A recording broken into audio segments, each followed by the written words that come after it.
والسابقون الاولون من المہاجرین والانصار. والسابقون اور سابقون. سابقون سابق کی جمع ہے. سابق سین بے قاف سے سبقن. سبقن کا معنی ہوتا ہے آگے بڑھنا. تو یہ جو آپ کا سبق ہوتا ہے اس کا کیا معنی ہوتا ہے؟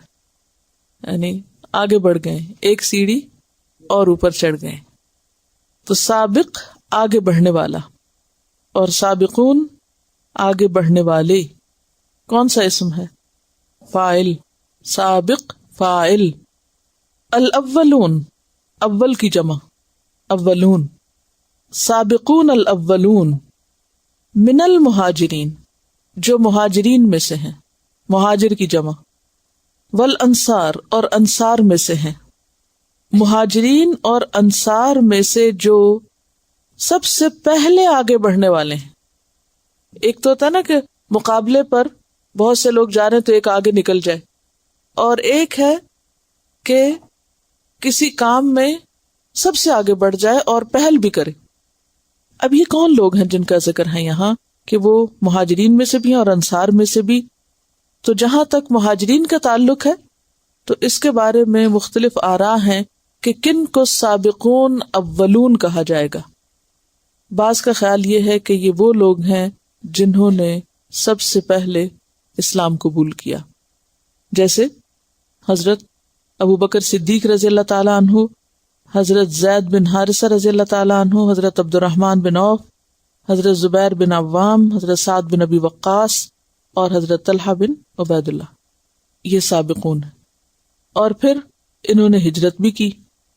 حضرت خدیجہ کا نام بھی ان میں آتا ہے، لیکن چونکہ وہ ہجرت سے پہلے دنیا سے رخصت ہو گئی تو اس لیے وہ ان میں شامل نہیں ہوگی، ورنہ سابقون الاولون میں ویسے ہیں، بلکہ سب سے ہی سابق ہیں وہ، کہ مردوں اور عورتوں سب میں پہلے مسلمان ہوئیں. بعض نے یہ کہا کہ اس سے مراد جنگ بدر میں شرکت کرنے والے، ان میں سے بعض مہاجر تھے اور بعض انصار تھے. بعض کا کہنا یہ ہے کہ یہ وہ لوگ ہیں جنہوں نے دو قبلوں کی طرف منہ کر کے نماز پڑھی، بیت المقدس کی طرف بھی اور خانہ کعبہ کی طرف بھی. بعض کہتے ہیں کہ یہ صلح حدیبیہ میں شریک ہونے والے لوگ جنہوں نے بیعت رضوان میں شرکت کی تھی، بیعت کی تھی.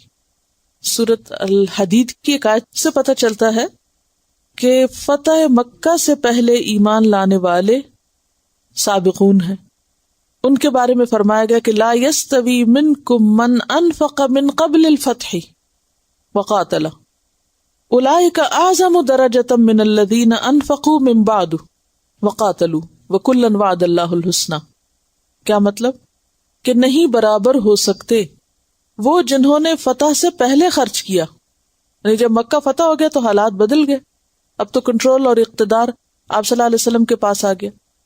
تو وہ سارے لوگ جنہوں نے فتح مکہ سے پہلے اسلام قبول کیا، جنگوں میں شرکت کی اور مال خرچ کیا، اور وہ لوگ جنہوں نے بعد میں کیا، یہ ایک جیسے نہیں.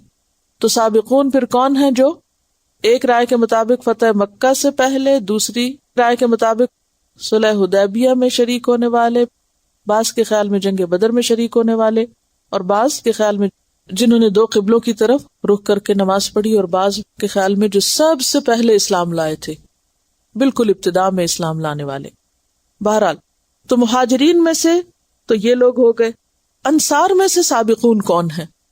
ظاہر ہے کہ اسلام مدینہ میں تو کافی دیر سے پہنچا تھا، تو انصار میں سے سابقون وہ ہیں بعض کے خیال میں جنہوں نے پہلی بیعت عقبہ میں شرکت کی، اور پھر وہ بھی جنہوں نے دوسری میں کی. بعض نے کہا یہ وہ لوگ ہیں جنہوں نے نبی صلی اللہ علیہ وسلم کی ہجرت سے پہلے حضرت ابو زرارہ اور مصعب بن عمیر کے ہاتھوں اسلام قبول کیا. کون تھے مصعب بن عمیر؟ جانتے ہیں؟ نبی صلی اللہ علیہ وسلم سے پہلے وہ مدینہ بھیجے گئے تھے اور وہاں جا کر وہ لوگوں کو قرآن سناتے، سکھاتے، اور ان کے ہاتھوں بے شمار لوگ مسلمان ہوئے تھے. تو وہ لوگ جنہوں نے ان کے ہاتھوں اسلام قبول کیا آپ کے آنے سے پہلے، یہ ہیں سب السابقون الاولون، جو سب سے آگے بڑھ گئے. والذین اتبعوہم بإحسان، اور وہ لوگ جنہوں نے ان کی پیروی کی. کن کی؟ السابقون الاولون کی. بإحسان، احسان کے ساتھ. یعنی اخلاص کے ساتھ، عمدگی کے ساتھ. اور اسی کے بارے میں قرآن پاک میں آتا ہے والسابقون السابقون اولئک المقربون. سابقون ہی سابقون، آگے جانے والے تو بس وہی آگے جانے والے. اولئک المقربون، یہی اللہ کے قریب ہیں. فی جنات النعیم، نعمت بھرے باغوں میں ہوں گے. ثلۃ من الاولین وقلیل من الآخرین، جو پہلوں میں سے ایک بڑا گروہ ہوں گے اور بعد والوں میں سے تھوڑے ہوں گے.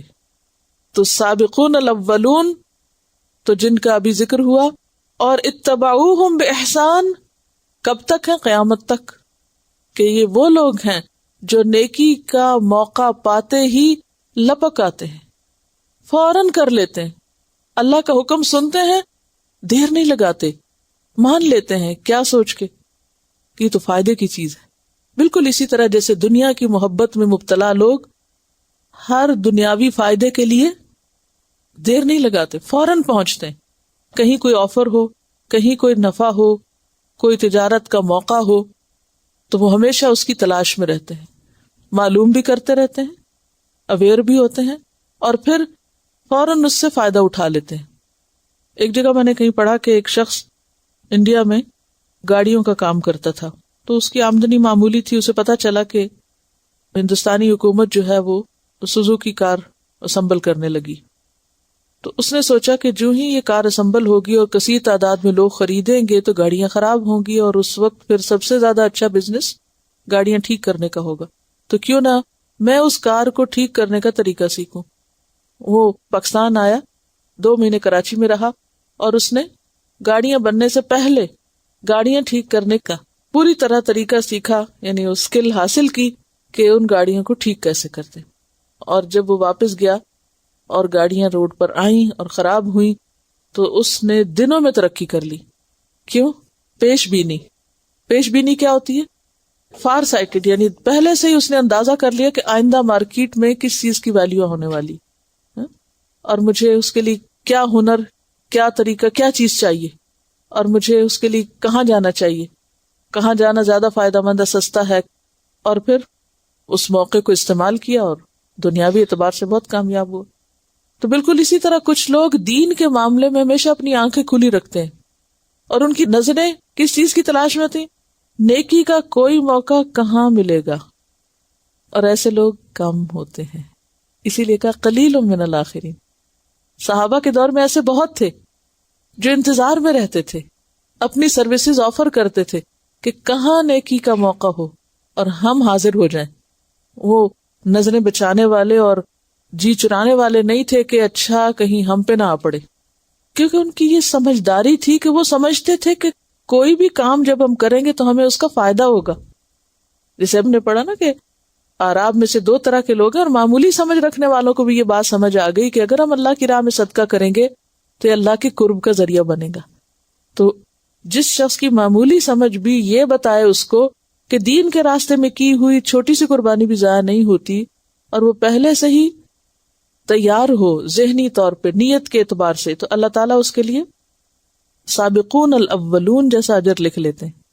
اور یہ ہوتا ہے نا، جب ایک حکم آتا ہے نا تو کچھ لوگ رسک لے کے فوراً کر لیتے ہیں، اور کچھ لوگ پہلے یہ دیکھتے ہیں کہ اچھا کوئی نقصان تو نہیں اس میں، پھر آگے بڑھتے ہیں. تو فرق پڑ گیا، جو بڑھ گئے آگے رسک لے کے وہی کامیاب. آپ صلی اللہ علیہ وسلم دنیا کی کامیاب ترین شخصیت ہیں، کامیاب ترین، کوئی دوسرا بندہ ان کے مقابل نہیں. لیکن کبھی آپ نے غور کیا کہ آپ کی کامیابی کے پیچھے کیا کیا چیزیں تھیں، اور اس میں کن کن اپرچونٹیز کو آپ نے استعمال کیا؟